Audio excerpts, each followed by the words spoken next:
Hola, bienvenidos a mi canal, soy Miguel Ángel Hidrogo y les compartiré noticias, testimonios de conversión, música y mucho más de nuestra Santa Iglesia Católica. No olvides suscribirte a mi canal y darle a la campanita de notificaciones.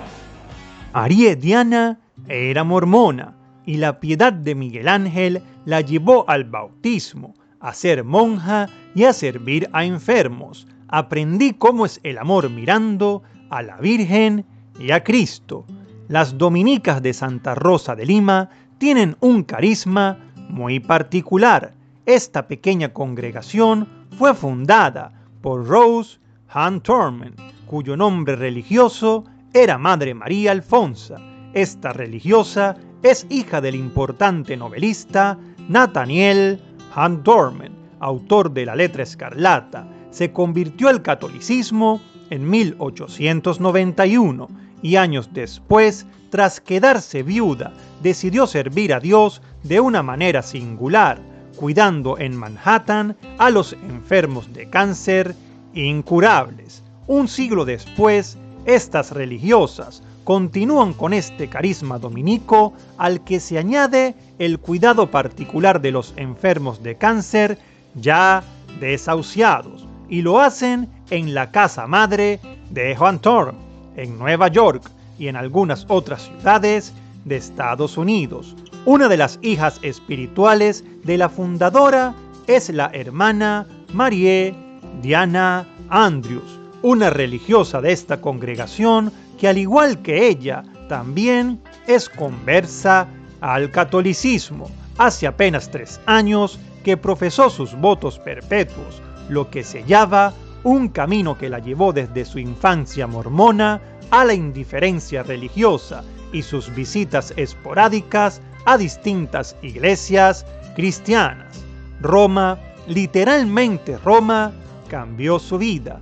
Allí fue a visitar a su novio y, observando la piedad de Miguel Ángel en la Basílica de San Pedro, halló la fe. Ahí empezó su conversión y su futura llegada a la Iglesia Católica. Era espiritual, pero no religiosa, y a pesar de hacer incursiones en diferentes religiones y espiritualidades como el yoga, en gran medida traté de ignorar la religión, excepto para burlarme de ella con mis amigos, comenta en un testimonio escrito en primera persona para la versión inglesa de Aletheia, y lo traduce y sintetiza JL en Religión en Libertad.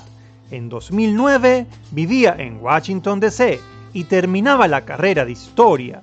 En abril, en las vacaciones de Semana Santa, viajó a Italia para ir a ver a su novio, que se encontraba destinado en el país, y al fin del viaje decidieron visitar San Pedro.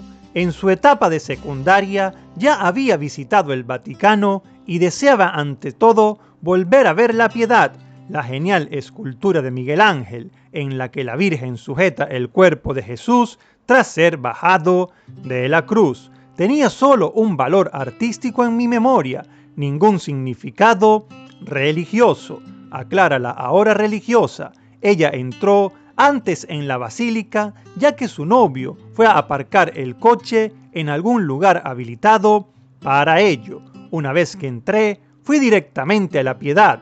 En un instante, inesperadamente, estaba llorando. No pude evitar llorar. Me sentí abrumada por la belleza del rostro de esta mujer mientras sostenía a su hijo muerto, y sin embargo, su rostro era pacífico, gentil, hermoso, no desesperado. Mi novio llegó unos momentos después y trató de averiguar por qué estaba llorando. Pude dejar de llorar mientras caminábamos, pero apenas podía explicarlo. Por su cabeza no paraba de aparecer aquella imagen y un pensamiento asociado. Así es como se ve el amor. Tan solo un año después, en la Pascua, esta joven ya era católica, tras haber recibido el bautismo. En todo este proceso de catecumenado fue guiada por los frailes dominicos, espiritualidad en la cual acabaría entregando su vida a Dios. Pronto empezó a hacerse preguntas. ¿Cuál es mi vocación? ¿A qué tipo de vida me está llamando Dios para que pueda responder a este amor que Él ha derramado en mi vida? Siempre había querido casarme y tener una familia y crecer como mormón. Nunca dudé de que iría por ese camino. Había conocido a muchas parejas católicas maravillosas y admiraba la forma en que vivían su fe y el mundo, pero también sabía que cualquier forma de vida a la que Dios me llamara necesitaba vivir al pie de la cruz. No sabía qué significaba o qué parecía eso, pero pasar mi vida en cualquier otro lugar parecía impensable. María Diana se involucró profundamente en la vida parroquial y en distintas pastorales. Ella seguía creyendo que terminaría casándose, pero sintió que necesitaba al menos considerar la vida religiosa como una opción. Había visto lo felices que eran los religiosos consagrados que conocía. Había experimentado la generosidad y la libertad que acompañan a la castidad célibe, la pobreza y la obediencia de los frailes que me habían ayudado tanto por ningún otro motivo que el amor por Dios y su iglesia. También había conocido a más hermanas desde que entré a la iglesia y fui testigo de su alegría y su devoción a Cristo, no solo como su Dios, sino como su esposa. Fue ya a finales del 2011 cuando esta joven, repleta de inquietudes, empezó a visitar diferentes comunidades religiosas y a discernir activamente sobre la posibilidad real de una vocación religiosa. Fue a ver comunidades de vida contemplativa, también otras dedicadas a la enseñanza, todas ellas de espiritualidad dominica, pero ninguna terminaba de convencerla.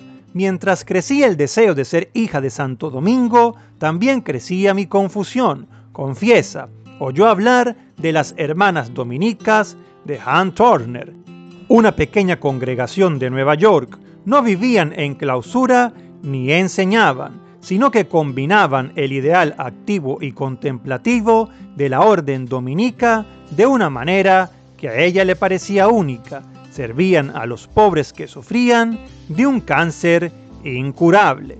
Vivían en las mismas casas que sus huéspedes y realizaban ese único apostolado, brindar atención gratuita sin asistencia del gobierno a cualquier persona que el Señor les trajera durante el tiempo que la persona lo necesitara, independientemente de si vivían durante 3 días o 3 años después de su llegada.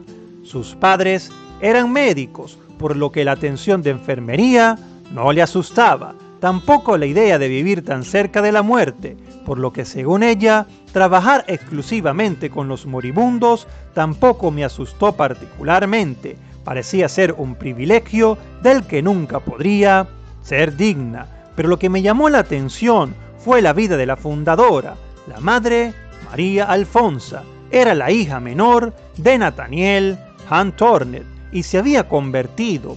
Al leer sobre ella, me sentí atraída por su pasión por cuidar a los enfermos, su completa dedicación a la vida a la que sentía llamada, su amor por la Eucaristía, su fervor por el servicio y la verdad, y el hecho de que una vez que se convirtió en una católica, su vida parecía ser un todo o nada para el Señor. Pese a todo, la joven se sentía intimidada por la idea de una vida comunitaria y además seguía creyendo que en el futuro debería ser madre y esposa, pero todo cambió cuando fue a visitarlas. Nunca olvidaré mi primera misa dominical en el Rosary Hill, nuestra casa madre, en las colinas del condado Westchester. Había pasado unos días con las hermanas y me sorprendió lo fácil que era estar cerca de ellas. Una de mis dificultades para discernir la vida religiosa había sido que encontraba a las hermanas a la vez intrigantes y aterradoras. Siempre me preocupaba hacer o decir algo incorrecto y no estaba segura de poder ser yo misma con ellas.